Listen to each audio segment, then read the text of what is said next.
E aí, pessoal, como é que vocês estão, hein? Deicon Silva com mais um vídeo, sejam todos muito bem-vindos. Hoje, quinta-feira, 14 de setembro, e o clima esquentou no STF, meus amigos. Como vocês já devem ter visto, né? Houve uma espécie de bate-boca entre o ministro Alexandre de Moraes e o ministro André Mendonça.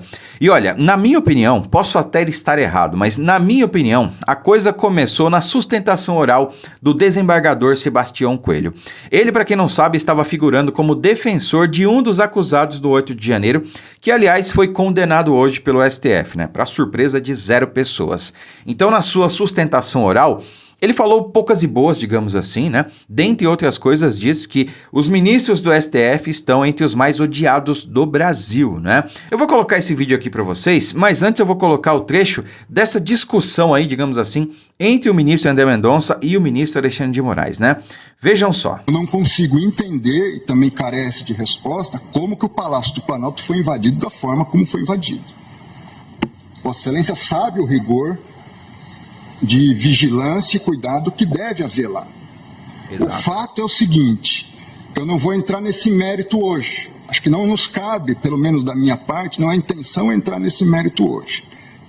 A minha intenção é avaliar a conduta do senhor Aécio Lúcio Costa Pereira. Penso, André, se me permite, já que Vossa Excelência entrou nesse caso... E aí prestem atenção, porque o ministro Alexandre de Moraes vai lá, interrompe o ministro André Mendonça. Aliás, o Mendonça ele foi interrompido pelo Zanin, pelo Gilmar e pelo Alexandre de Moraes, né? O pessoal não aguentou ver o Mendonça falar. É incrível isso, né? Mas prestem atenção principalmente na fisionomia do ministro Alexandre de Moraes enquanto ele fala, né? Interrompendo, diga-se de passagem, o ministro André Mendonça. Prestem bem atenção. As investigações demonstram claramente o porquê houve essa facilidade. 5 coronéis comandantes da PM estão presos. Exatamente porque desde o final das eleições se comunicavam por zap, dizendo exatamente que iriam preparar uma forma de, havendo manifestação, a polícia militar não reagir. Então, claramente, a polícia militar, eu também fui ministro da Justiça e sabemos nós dois, que o ministro da Justiça não pode utilizar a Força Nacional se não houver autorização do governo do Distrito Federal, porque isso fere o princípio federal. Não em relação aos prédios federais. Não em relação à Praça dos Três Poderes. Mas em relação às edificações federais, ele pode e deve... Com todo respeito, Vossa Excelência, querer falar... Olha aí, aqui dá pra ver claramente que ele tá já alterado, né? Olha o tom de voz, olha a fisionomia, olha os movimentos, olha a afeição no rosto dele, né? Todos os sinais ali realmente que ele tá quase que perdendo o controle, né? Olha só. A culpa do 8 de janeiro foi do ministro da Justiça. Vossa Excelência que tá dizendo isso. É um absurdo. Vossa Excelência que tá dizendo isso. 5 comandantes estão presos. Muito embora eu queria e o Brasil quer ver esses vídeos do Ministério da Justiça. O ex-ministro da Justiça, que sucedeu Vossa Excelência, fugiu para os Estados Unidos, Eu sou advogado de ninguém e jogou o celular dele no lixo. Eu não sou advogado de ninguém. E agora Vossa Excelência Vossa Excelência vem no plenário do Supremo Tribunal Federal, que foi destruído, para dizer que houve uma conspiração do governo contra o próprio governo. Tenha dó. Não coloque palavras na minha boca. Tenha dó. Não coloque palavras na minha boca. Deu pra ver claramente o quanto ele tava ali realmente transtornado, né?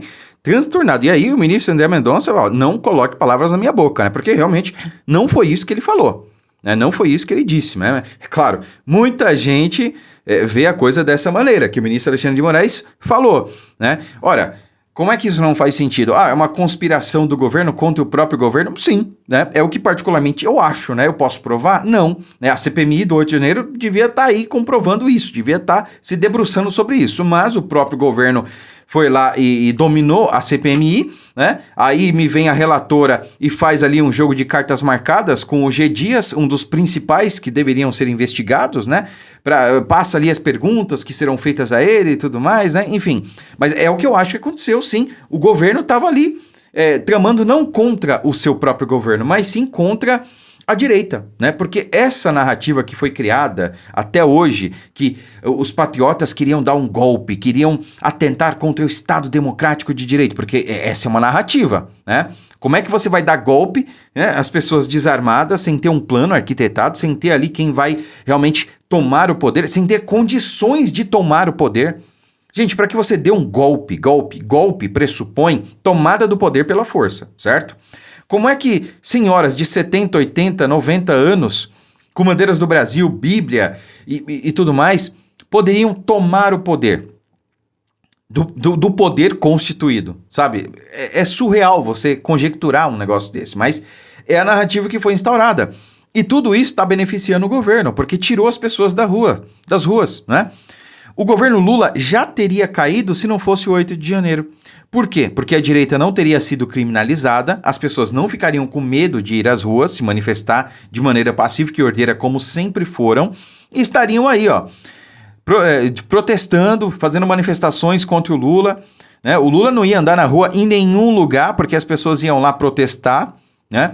Você já não vê o Lula andando muito pelo Brasil, ele anda lá fora, né? Ele anda lá fora, você não vê muito ele aqui pelo Brasil, mas os poucos lugares que ele se atreve a dar as caras, né, tem mais seguranças do que população, tem mais seguranças do que militantes que vão lá. Agora, se a população não tivesse amedrontada pelo que aconteceu no 8 de janeiro e dos muitos que estão presos até hoje, certamente o Lula não teria paz e certamente o Congresso reagiria de maneira diferente, ou pelo menos um pouco diferente do que está reagindo agora, porque as ruas esvaziadas, a população com medo, refém, né? Sem poder fazer nada, aí, é isso que a gente está vendo aí, o governo fazendo tudo o que quer, sem nenhum contraponto e sem nenhuma resistência, né? Então, assim, aí me vem Alexandre de Moraes e diz que o governo articulou contra o próprio governo. Sim, foi isso que aconteceu, porque tudo aconteceu da maneira que beneficiasse o próprio governo. Aconteceu, né? A gente não pode afirmar aqui, mas isso acabou acontecendo, né? Agora vejam só, para quem não acompanhou, vale a pena assistir de novo aqui o depoimento, né? A sustentação oral do desembargador Sebastião Coelho. Acompanha aí comigo. E depois dizer que não disse, que não é aquilo. Nessas bancadas aqui, nesses dois lados, senhores ministros, estão as pessoas mais odiadas desse país. Infelizmente, quantas fotos eu tenho com o ministro dessa corte? Muitas. Não vi no velório de Sepúlveda Pertence, a pessoa que eu amava muito, para não dizer que eu estava afrontando essa corte. Mas Vossa Excelência tem que ter a consciência que Vossa Excelência são pessoas odiadas desse país. Essa é uma realidade que Vossa Excelência tem que saber. E alguém tem que dizer isso diretamente. E, finalmente, eu quero manifestar o meu respeito e a minha solidariedade à Polícia Militar do Distrito Federal, que está sendo colocada como responsável por aquilo que não é. E a meu respeito e a minha solidariedade a todos os oficiais que estão da Polícia Militar do Distrito Federal, que estão presos, alguns meus ex-alunos da Academia da Polícia Militar, presos e sem salário. Isso é tortura! Tirar o salário de um homem, senhor ministro Alexandre de Moraes, sem que haja uma condenação. Isso não pode acontecer.